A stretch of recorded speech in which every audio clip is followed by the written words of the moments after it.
നമ്മുടെ ഇന്ത്യയിൽ ആണ് ആ റൂൾ ഉള്ളത്, like cockpit is not allowed for passengers to see or enter. പക്ഷെ ഇടയ്ക്ക് ഇങ്ങനെ തോന്നും വേണ്ട. Just feel sad about the people who aren't able to get inside this. പൈസക്ക് പൈസ തന്നെ വേണമെന്നുള്ള ആഡ്സ് കൊടുത്തും കുറെ അതിന്റെ റീലെടുത്ത് വൈറലായി. അങ്ങനെ ഒരു ലൈഫ് അല്ല ഇത്. പാപ്പൊക്കെ സ്വന്തമായിട്ട് ഒരു ഫ്ലൈറ്റ് ഉണ്ടായിരുന്നെങ്കിൽ അത് ഞാൻ ഓടിച്ചിട്ടുണ്ടെങ്കിൽ പൈലറ്റ് ആകാൻ പറ്റുമോ? ഒരു പ്രത്യേകതരം ജീവിതമാണല്ലേ. അങ്ങനെയൊന്നുമില്ല. അല്ല, ആദ്യം സന്തോഷ് ജോർജ് കുളങ്ങരയുടെ ആ ഒരു ഫസ്റ്റ് ആ ഒരു സെന്റൻസ് പറഞ്ഞപ്പോഴേ തോന്നി ആരും സഞ്ചരിക്കാത്ത വഴികളിലൂടെ സഞ്ചരിക്കുന്നത്. എന്താ പഠിക്കുന്നത്? ഞാൻ ഏവിയേഷനാ പഠിക്കുന്നത്. ഏവിയേഷനോ? That's great. അവിടെ ഇപ്പം ഏവിയേഷൻ പഠിക്കാൻ ഒരുപാട് ആളുകൾ താല്പര്യപ്പെടുന്നുണ്ട്. ഏവിയേഷൻ പഠിക്കാൻ ഒരുപാട് ആൾക്കാർ താല്പര്യപ്പെടുന്നുണ്ട്. I know that. The thing is, എന്താ പറയാ, നല്ല എക്സ്പെൻസീവാ. നല്ല എക്സ്പെൻസീവ് ആണ്. മറ്റുള്ള കൺട്രിയായിട്ട് കമ്പയർ ചെയ്യുമ്പോൾ, ഇപ്പം നാട്ടിൽ നിന്ന് പഠിക്കുന്നതാണ്, വേറെ കൺട്രിയിലോട്ടൊക്കെ കമ്പയർ ചെയ്യുമ്പം അഫോർഡബിൾ ആണോ അവിടെ? Affordable, I would say it depends. Like there are some hidden charges. Like if I say my fees is this much, okay. it might go beyond that because there are some hidden charges.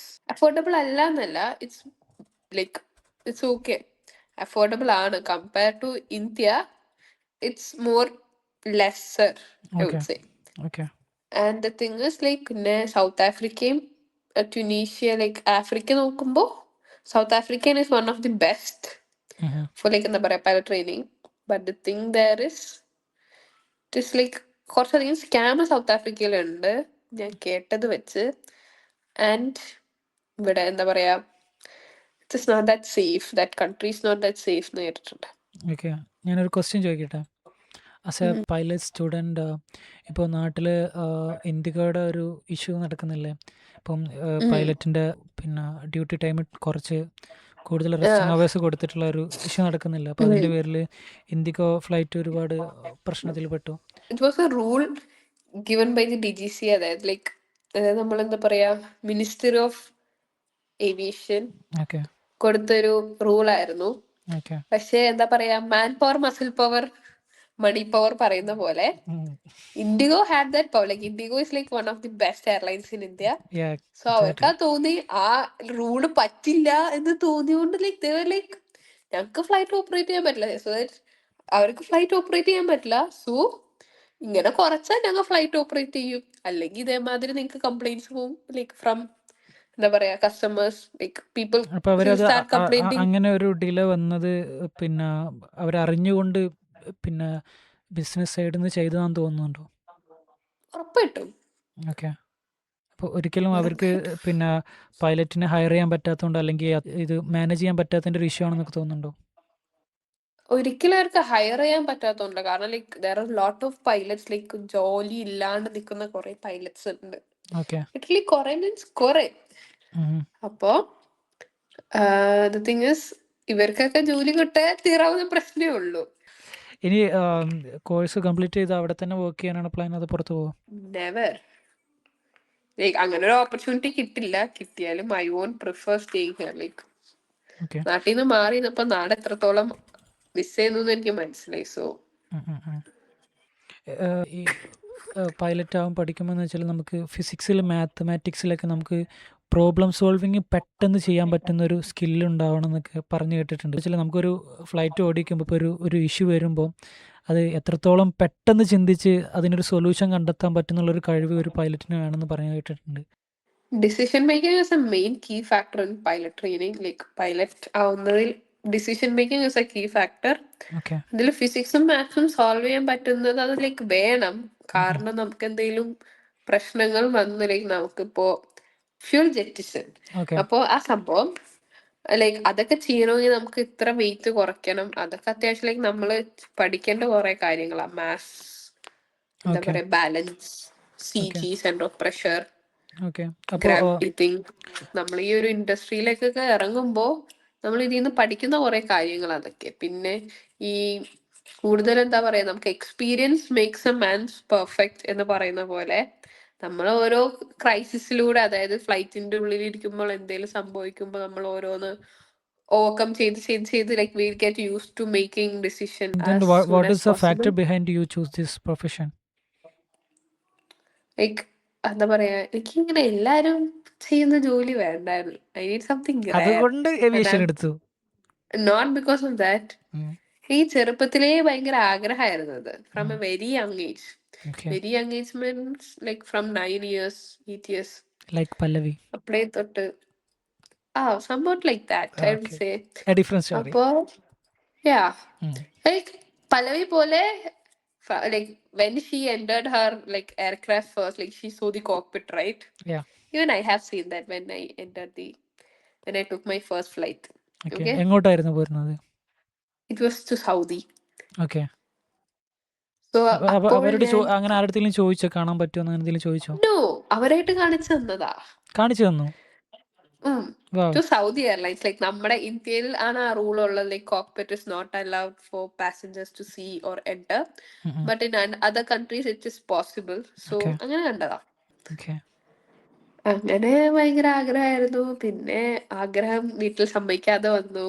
Okay. പിന്നെ അതിനെതിരെ പോരാടി കുറച്ച്. എന്തുകൊണ്ടായിരുന്നു Like അവർ വേണ്ടെന്ന് പറഞ്ഞത്? Financial issues ആണോ അതോ വേറെ എന്തെങ്കിലും പ്രോബ്ലം ആണോ? it wasn't because of financial issues. The only thing was I was the only girl in my family, and Okay. my mom was like a lot concerned about me, like about the ഓടിക്കുന്നതിന്റെ ഇടയ്ക്ക് താഴെ വീണ് പോകുന്നൊക്കെ പേടിച്ച്. kind of like എന്താ പറയാ, ഞാൻ late ആയിട്ടുണ്ടായ ഗേളാ. മദറിന്റെ ഫാമിലിയിലാണേലും എന്റെ ഫാമിലിയിലാണേലും ഭയങ്കര ലക്ഷ്യത്തോടെ ഇറങ്ങിയതാണല്ലേ? ചെറുതായിട്ട്. പക്ഷെ ഇടയ്ക്ക് ഇങ്ങനെ തോന്നും വേണ്ട, പുല്ല് വേണ്ടായിരുന്നു. ഞാൻ പറയല്ലേ, ഞാൻ ഇവിടെ വന്ന് കൊറേ പ്രശ്നം, like I just built myself from scratch when I reached Tunisia. Okay. So I was like at some particular time I just thought, oh my god, നിർത്തി പോരായിരുന്നു, വീട്ടുകാര് പറഞ്ഞു വിട്ടതായിരുന്നു. അത് ഒരു ചില സമയങ്ങളിൽ നമുക്ക് ചില സിറ്റുവേഷനിൽ മാത്രം തോന്നുന്ന കാര്യമല്ലേ? അത് ഓഫ് കോഴ്സ്. പക്ഷെ ലൈക്ക് ഈ ഒരു ഇൻഡസ്ട്രിയിലേക്ക് ഇപ്പൊ പഠിക്കുന്ന പിള്ളേര്, ഇപ്പൊ പഠിച്ചിറങ്ങുന്ന മിക്കവർക്കും ജോലിയില്ല. Yeah, yeah. അത് വലിയൊരു ഫാക്ടർ. അതായത് ഇത്രയും എക്സ്പെൻസ് exactly. ഒക്കെ മുടക്കി ജോലി കിട്ടുന്നില്ല എന്ന് പറഞ്ഞാൽ അത് വലിയൊരു പ്രശ്നം തന്നെയാണ്. ബട്ട് ഞാൻ ഒരിക്കലും അതിനെപ്പറ്റി ചിന്തിച്ചിട്ടില്ല കേട്ടോ. ആണോ? എനിക്ക് ലൈക്ക് ടെൻഷൻ അടിക്കാതെ ഇപ്പൊ വരുമ്പോ നമുക്ക് നോക്കാം. ഐ വുഡ് സേ ലൈക്ക് ഇപ്പൊ ഞാൻ like പിന്നെ ഇൻഡസ്ട്രി വളരുന്നുണ്ട്. It's not like going backwards, it's growing. So many airlines have book many aircraft. അപ്പൊ ലൈക്ക് പലതും വരുന്നുണ്ട്.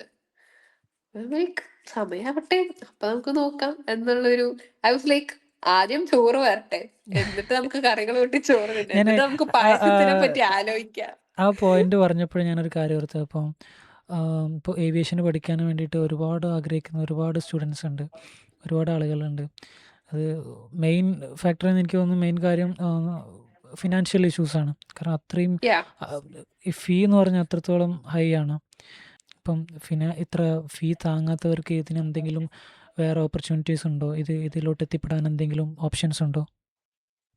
Right now I don't know anything about that. Like it is like I feel pity എന്താ പറയാ, I just feel sad about the people who aren't able to Yeah.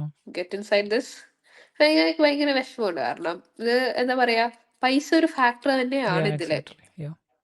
But അപ്പൊ അത് ആ ഒരു അങ്ങനൊരു കാര്യം നമുക്ക് ഒരിക്കലും മാറ്റി വെക്കാനും പറ്റില്ല. കാരണം അത് മാറ്റി വെക്കാൻ പറ്റില്ല. ലൈക്ക് ചീപ്പായിട്ട് ഒരിക്കലും ഒരു പൈലറ്റ് ആവാൻ കഴിയില്ലല്ലോ. അത്രയും വലിയൊരു ഒരിക്കലും കഴിയില്ല. പിന്നെ എസ്പെഷ്യലി ലൈക്ക് ഈ പറയുന്ന ലൈക്ക് ചില ഇന്റർവ്യൂസിൽ ചില പീപ്പിൾ പറയും, ഓ 60 lakh ഫോർ എന്താ പറയാ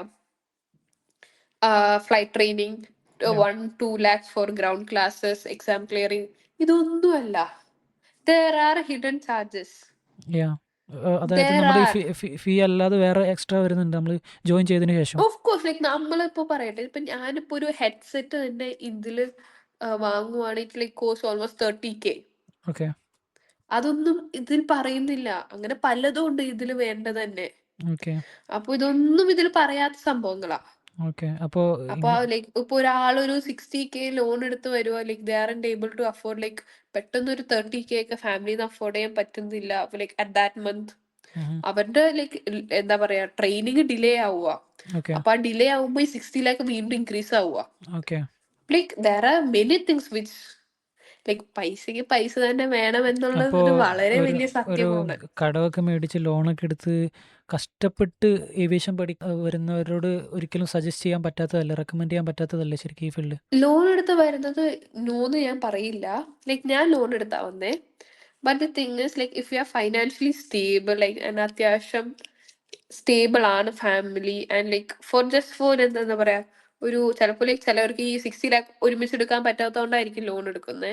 ഓക്കെ അപ്പൊ അങ്ങനെയുള്ള സാഹചര്യങ്ങൾ ഇറ്റ്സ് ഫൈൻ. ലോൺ എടുക്കുന്ന ഐ വോണ്ട് സേ ലോൺ എടുക്കുന്ന അത്ര വലിയ മോശ കാര്യമാണെന്നൊന്നും. Like people take loan, even medicine loan എടുക്കുന്നുണ്ട്. ഓക്കെ അപ്പൊ അതേമാതിരി ലോൺ എടുക്കുന്ന I would say like no, it's like completely no.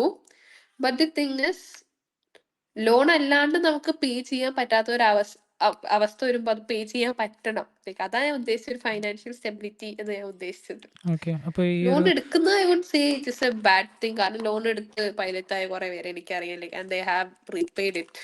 ഇപ്പോൾ നമ്മളിതിലൊക്കെ പറയുന്ന പോലെ റീൽസ് വീസസ് റിയാലിറ്റി എന്ന് പറഞ്ഞ പോലെ ഏവിയേഷൻ എക്സ്പെക്റ്റ് ചെയ്തിട്ട് നമുക്ക് ഇങ്ങനെ പൈലറ്റ് ആവാം, അങ്ങനെ ഇപ്പോൾ ഒരു ഫിലിം കണ്ട് അല്ലെങ്കിൽ വേറെ എന്തെങ്കിലും ഒരു കാര്യം കണ്ടിട്ട് ഇതാണ് റിയാലിറ്റി, ഇങ്ങനത്തെ കുറച്ച് കാര്യങ്ങളും നിങ്ങൾ അറിയണമെന്ന് ഇത്ര കോംപ്ലിക്കേറ്റഡ് ആയിരുന്നു അല്ലെങ്കിൽ ഇങ്ങനത്തെ കാര്യങ്ങളൊക്കെ ഉണ്ടായിരുന്നു എന്ന് നമ്മൾ കോഴ്സ് എടുക്കുന്നതിന് മുമ്പ് അറിയാൻ പറ്റാത്ത കുറച്ച് കാര്യങ്ങളൊക്കെ ഉണ്ടാവുമല്ലോ. ഞാൻ കുറച്ചൊക്കെ അറിഞ്ഞിട്ടാ വന്നേ. Okay so I had A clear cut idea. അപ്പോ പിന്നെ ഞാൻ പറയുന്നത് ചൂസിങ് ഗ്രൗണ്ട് ക്ലാസ്സസ്. ഈ കൊറേ ബാഡ്ജ് കൊടുത്തും കൊറേ അതിന്റെ റീലെടുത്ത് വൈറലായി അങ്ങനെ ഒരു ലൈഫ് അല്ല ഇത്. Reels and reality is completely different. Or no, എന്താ പറയാ, flying school is perfect. Okay നമ്മൾ റിയാലിറ്റിയിൽ വരുമ്പോൾ നമ്മളത് മനസ്സിലാക്കുള്ളൂ. ഓക്കെ അപ്പൊ എല്ലാരും ലൈക്ക് ഫ്ലൈറ്റിൽ നിന്ന് റീൽസ് എടുക്കുന്നു, ലൈക്ക് എന്താ പറയാ, റാമ്പിൽ നിന്ന് വീഡിയോസ് എടുക്കുന്നു, എന്താ പറയാ, ബാഡ്ജ് കിട്ടുന്ന വീഡിയോസ് എടുക്കുന്നു, മില്യൺസ് അടിക്കുന്നു. But it's not easy. But it's not easy. Even exams clear ചെയ്യാനാണേലും ഇറ്റ്സ് ബിറ്റ് ഹാർഡ്. നമ്മൾ അത്യാവശ്യം നല്ല കൺസിസ്റ്റന്റ് ആയിട്ട് പഠിക്കണം. ആൻഡ് ലൈക്ക് ഇതാ പറഞ്ഞേ, റീൽസ് വേഴ്സസ് റിയാലിറ്റി അല്ല. ഇപ്പൊ ഞാൻ ഇവിടെ വന്നിട്ട് 7 months ആയി. ഞാൻ ഇതുവരെ ഫ്ലൈങ് തുടങ്ങിയിട്ടില്ല. എല്ലാരും വരുമ്പോ തന്നെ ഫ്ലൈറ്റ് കയറാമെന്ന് വിചാരിച്ചു വരരുത്. എല്ലാ കൺട്രീസും ഒരേപോലെയല്ല. If I was in US it would have been different. Okay ആ ഒരു എഡ്യൂക്കേഷൻ അതിന്റെ സിസ്റ്റം ഡിഫറെന്റ് ആയിരിക്കും. Yeah, syllabus from each country will be having each rules. Okay Each classes will be different. Okay അങ്ങനെ പല കാര്യങ്ങളും ഉണ്ട്. അപ്പോൾ നമ്മൾ ഈ ഡിപ്ലോമ കോഴ്സ് എടുത്തിട്ട് വരുമ്പോൾ വേറെ ഏതെങ്കിലും കൺട്രിയിലോ അല്ലെങ്കിൽ വേറെ ഏതെങ്കിലും ഇതിലൊക്കെ നമ്മൾ വർക്ക് ചെയ്യാൻ വരുമ്പോൾ നമ്മൾക്ക് എത്രത്തോളം ഓപ്പർച്യൂണിറ്റി ഉണ്ട്? ഇത് ലൈക്ക് അങ്ങനെയില്ല. നമ്മുടെ എന്താ പറയാ, കൂടുതലും ഫ്ലൈയിങ് അവേഴ്സ് ആണ് നോക്കുന്നത്. നമുക്കിപ്പോ അത്യാവശ്യം നല്ലൊരു ഫ്ലൈയിങ് അവേഴ്സ് ഉണ്ടെങ്കിൽ like will be get easily place like having a basic knowledge in aviation, like about the navigation, meteorology and regulations. It's easy to get a job. So that doesn't matter where you study, what you study. No, it doesn't matter. Like it's according to our caliber and our paper things and just like our license, അതൊക്കെയാണ്. Okay. അപ്പൊക്കെ സ്വന്തമായിട്ട് ഒരു flight ഉണ്ടായിരുന്നെങ്കിൽ അത് ഞാൻ ഓടിച്ചിട്ടുണ്ടെങ്കിൽ pilot ആവാൻ പറ്റുമോ? ഇല്ല. It do have like some things. ഇവിടെയും അതേപോലെ സ്റ്റുഡന്റ് പൈലറ്റ്, PPL, അതേമാതിരി നമുക്ക് നാവ് പോകുമ്പോ ലൈക്ക് എന്താ പറയാ 300 നോട്ടിക്കൽ മൈൽസ് ക്രോസ് കൺട്രി പോകുമ്പോ അങ്ങനെ പല കാര്യങ്ങളും ഉണ്ട്. So it has like different checks. നമ്മൾ ഓരോ ബേസിക് തിങ് വഴിയാണ് നമ്മൾ അവസാനം ഒരു കൊമേഴ്ഷ്യൽ പൈലറ്റ് ലൈസൻസിലേക്ക് എത്തുന്നത്.